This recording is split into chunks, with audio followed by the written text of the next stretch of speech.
Welcome to This Week in Hospitality Marketing, the podcast show number 401 with your host, Lauren Gray. Hello, everyone, and welcome to Hospitality Marketing, the podcast. I'm your host, Lauren Gray, and this is episode number 401. So each week we spend around 20 to 30 minutes sharing the most interesting tools, news, and techniques being used in marketing for the hospitality industry. We also do a quick recap of our weekly live TV show, This Week in Hospitality Marketing, which airs every Friday at 11:30 a.m. Eastern U.S. time on the Hospitality Channel TV. So with that, let's get started. And now, today's new resource tool. So our tools for review this week are actually a tool to review. We're down to one tool for this week, mainly because of the impact and the value of proposition related to our technique discussion. The tool for discussion this week is ppcadeditor.com.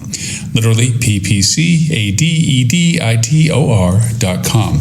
ppcadeditor.com is a AI enhanced, and you're going to hear that so much now. We've been talking about it so much now. It's a part of our daily processes so much now. It is a platform that we actually had reviewed over a year ago. Before it, of course, got AI. It was an algorithmic machine learning process tool. It was very convenient to create ad sets and groups when it comes to your Google ad campaigns. Honestly, it actually does several different platforms. It does your Facebook, your Instagram, your YouTube, your LinkedIn, your Twitter, your Pinterest, TikTok, in addition to Google Ads. It creates the ads based on the parameters each of the platforms require, whether it's a number of characters, line limits, image usages, sizes of image usages, video usages, audio usages, on and on. But the part that is going to be the most interesting for us is today's discussion about technique, which is RSA ads, and that's for Google. So for the tool, please take a look at ppcadeditor.com as we now talk more directly about its real value proposition in our technique discussion of the week. Now, for this week's hospitality technique. So our technique discussion this week is how to create AI-generated Google RSA ads. Now, one of the things, and I'm seeing this prevalent all the time, is if you go to any educational session, either offered by HSMAI, AHOA, AHLA, HFTP, the list goes on. You're getting this constant buzz feed of AI in you, AI in hospitality, AI usages. And of course, the biggest discussion right now is the development of prompts. It's a 6-month life expectancy job description. As people say, wow, AI is great. This is really cool. This is nifty neat, but how do I use it? People are coming up with AI prompts. Skipping all of that dialogue really is AI is very useful when it's specifically tasked and tailored to platform discussions. Now, we've discussed AI usages in the enhancements of SEO. We've discussed AI usages in the development of content. This is an expansion on the discussion of content as it relates to ads, most specifically to Google's RSA ads. So our techniques discussion is how to create AI-generated Google RSA ads. Now, if you're unfamiliar with Google RSA ads, okay, they are pretty much responsive search ads. Now, a while back June 30th, I think, of 22 last year, you were no longer able to create what's called expanded text ads. That was a variation ad that you could actually create additional description text that would be used in an expansion or a variation to the ad sets. They grandfather it out, saying that if you had them running, you can continue to run them until you stop running them, and then you'd have to replace them with these responsive search ads. Now, responsive search ads are actually a huge boost up to what the expanded text ads used to be, and that is that it allows Google to customize your variant contents according to the ad's display source value, meaning if it's me seeing an ad based on my search history versus you seeing an ad based on your search history. Now, the expanded text ads had that capacity to a degree, but the responsive search ads have it exponentially, meaning that these variations of ad types can be much more tailored to the individual user content dialogue than just the generic options that you created in the expanded text ads. Why are RSA ads so important? One, customization and personalization. That customization and personalization capability is incredibly critical for your ad's responsiveness. Like if I see an ad that really tailors to something that I was looking for or contextually related to, I'm more likely to create the action of looking at the ad to further my education of what the ad was representing. We've gone through the discussion of the funnel of what an ad is supposed to do. It's a call to action. It's not a complete explanation of the offer. It's really to say, hey, this is what you want to look at. Click here to find more about what would validate that connection. So responsive ads enhance that to a large degree. Here's the drawback of responsive ads. It's a big black hole of content development because it takes a lot of time to determine what variations of responsive ads you want to create. Now, the process of creating responsive ads is based on not just the keywords, but topics, but the behavioral interests, the content interests, the timing of the interest, the geography of the interest. I mean, take, for example, I would be offering a special offer to your resort, and you have currently 10 domestic high-end, not all of them, but just the top 10 domestic feeder markets at this time that you want the ads to run. You have 4 international feeder markets at the same time that you want this ad to run. You have the local drive market destination interest market. And so now I'm creating ads that are tailored to all of those triggers: geographic, domestic, international, drive, okay, and behaviorally add the extra dimension. So every set that you make geographically, you also have the ability to make it demographically and behaviorally. So you have 3 different layers on 3 different variations for 15 different choices. You see how quickly that branches out into the variations that you have to create the content for the responsive search ads, which keywords are being used, the geography filter for it, the behavioral, the triggering points, all those things. Going back to our tool discussion today, ppcadeditor.com creates, with its AI introduction to its platform, RSA ads in variations. And what's really neat is it creates it more in a cascading fashion. It cores out your first ones. And these are based on your best producing ad types. So you already have your campaign structure set up. It looks at your campaign's engagement and creates, based on what was the primary keyword, primary geographies, primary context, it will start creating RSA ads, expanding upon your best ads that are already running. So you're not trying to reinvent the wheel. You're not trying to fish in calm waters. You're actually trying to enhance your currently best productive ads by recreating responsive ads based on the success of the ads that are currently running.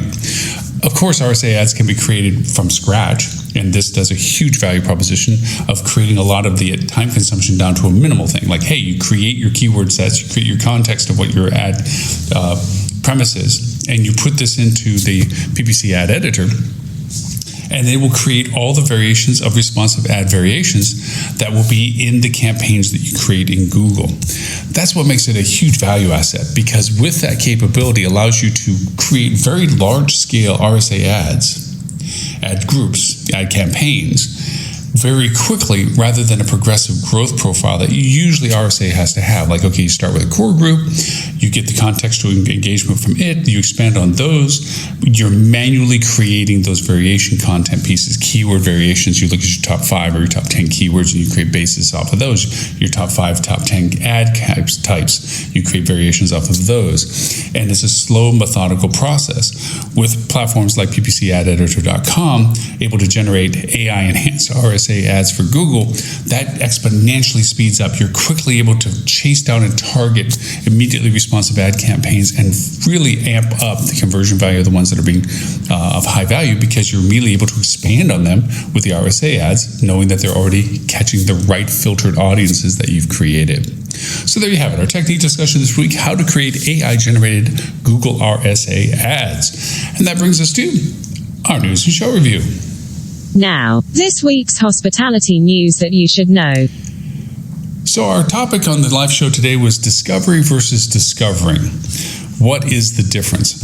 At first, it sounds like a pluralization of the same word. It is actually, as we discussed in the live show, a complete difference as to what both of the purposes are. We discussed the fact that discovery is basically undefined revelations of something you were not aware of. Okay, Like I'm on this European journey for a couple of months now, a few months. And going to places that, as much as my research told me about them, I find things that weren't in my research by simply being here. Landmarks, things that aren't in the research that I did online, and the places that I found more information on, whether it be books or people that have already traveled here and so forth. I discover more than I was researching. That's discovery. Discovering is actually, as you look for things, you're finding the things and more that you're particularly looking for. Discovering is the coring down, the drilling down of research. So discovery is voila, and discovering is this is what I'm looking for.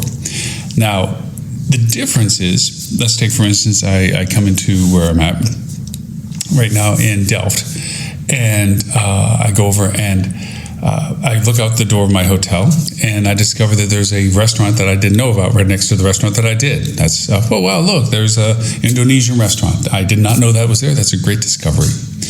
Discovering is me going and walking around saying, what restaurants are around here? Oh, look, there's the restaurant I knew about. There's the restaurant that I didn't know about. I can research more. I'm going to go in and look at that restaurant, look at their menu. I'm discovering about it. So the idea is that you're purposefully looking for things, maybe not specifically what you know you're looking for, but you discover them in the way of looking for them. You're looking for more data. I'm looking for restaurants around my hotel.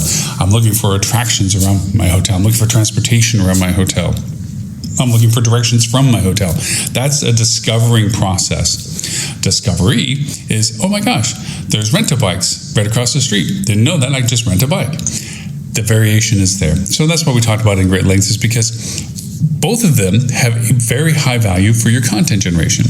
You want to be discoverable in a novel way, that you are an authority for content, that I didn't know that my hotel could tell me all the cool stuff of the things that I should be aware of around me. We talked about like Flip2's new discovery platform in that context.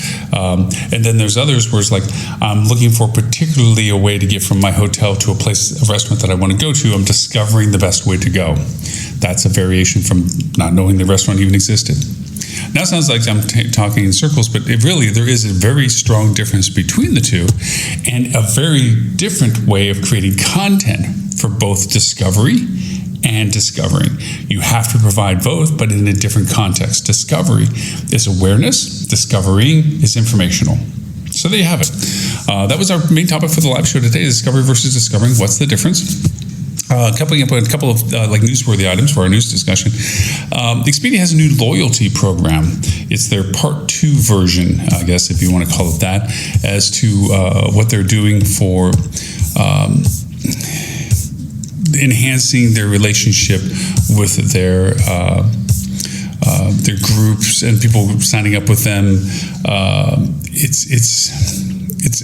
I think it's very cannibalistic of themselves. They're kind of eating upon their own value proposition to create this, but they're really recognizing the fact that the quality travel, the travel that's looking for more than just the rates and dates and flights and prices that most travelers are looking for. They're looking for all of the aspects related to their travel discovery process. So because of that, they are gathering data and putting it into a group relationship format. And the second item I want to bring up is Skyscanner is using now an AI functionality that's really actually fascinating, because it's about tell us your travel plans and we'll tell you how much you could save. And then from there, you basically, not all the destinations are from it yet. They have a lot of them, certainly a lot of them. But you pick the city that you're traveling from, and it will tell you the most interesting things about your travel that you need to understand. And from that, so some of the interesting things that it does is that with the limited places you can leave, it would then determine the places from the choice of where you're leaving to where you can go. it'll actually take all of its historical data of things that it knows about flights and so forth and tell you how many weeks ahead it'll ask you where you're traveling from, where you're traveling to, and it only has limited selections on both. And then from that, it'll ask when you're possibly traveling, and you pick it by month. And then it'll tell you how many weeks ahead you should actually book, and what would be the cheapest day to travel and the most expensive day to travel, just for your flights. And which is kind of fun, because the really cool part about what it can do is it takes aggregate data. This is the cool part of the AI. It takes all the aggregate data of all of the patterns that people use to travel, the to and froms that they're giving you options on, and telling you from all that data, this is what we see, that it's better if I'm traveling from the Netherlands to Jakarta, okay, that I plan at least 49 weeks ahead, okay, which would save you X dollars that it shows. And I should choose it that I travel on a Tuesday, because that'll be the most affordable savings of almost another amount of money to it. And then it'll actually like to go and search for flights on Skyscanner. So it's a function tool of augmenting what the platform does in benefit to you as the user, which is pretty cool. So anyway, the links, of course, for both of the news articles, the Experiences New Loyalty Program and the Skyscanner AI, I wouldn't call it AI really, it's more of an aggregate data app really. Both of those will be on our podcast and notes, obviously, as will also our tool discussion of PPC Ad Editor today. And remember, you can always find us on Google Play, Apple iTunes, iHeartRadio, SoundCloud, Stitcher, Spotify, the list goes on, 39 platforms and counting. We're on Amazon's Alexa, Google Assistant, and Siri. Just ask them to play the Hospitality Marketing Podcast. And of course, no matter which one you may use, if you like the show, please rate us and leave a comment. That always helps others find our content and gives us the critical feedback and suggestions that keeps the podcast to your interest. Also, if this is your first time hearing us, of course, you can subscribe to our show on any of those platforms. Just smash the subscribe button down and track us down each week as we produce a new and fun show about hospitality marketing. And if you want to catch up on any of our old podcasts, we've been doing the podcast itself for 17 years, every week for the past 9 years, or also our live show, our live TV show that we do every week. We're well into our 9th year at this point, almost coming up to our 10th year. Oof. Anyways, you can find all of our I Love Lucy rerun shows on the hospitalitychannel.tv. There you can find by which hosts were on it, content topics that were on it, and the data broadcast that was on it. Of course, if you want to watch our live TV show on TV, you can go to talktravel.tv or on your iOS phone or iOS appliances and or your Android. You can download the app, or if you want onto your TV, go to Roku TV, on your Roku TV, on your Samsung TV, on your Apple TV, on your Google TV, on your Amazon TV, and simply look for the Hospitality Channel. The live show is always broadcasted free on that. There's a paid platform behind it that has additional content if you're interested. You can do that. And of course, if you are a hospitality marketing professional and want to join a peer group, we have a really cool club called the hospitalitymarketing.club. Go to the website, put your email in, I send you a quiz. If you pass the quiz with 9% or above, I'll send you an invite to the peer group, which is a lot of fun. We're not there to teach basics. We're not here to educate you what PPC stands for. You're doing the business. You need advanced discussion with good peers. That's what the platform hospitalitymarketing.club is for. So with that, my name is Lauren Gray. I thank you for the privilege of your time and look forward to talking to you next week. You have been listening to This Week in Hospitality Marketing, the podcast show 401, brought to you by Hospitality Digital Marketing and in support of the HSMAI, Hospitality Sales and Marketing Association International. All right reserved, copyright 2023.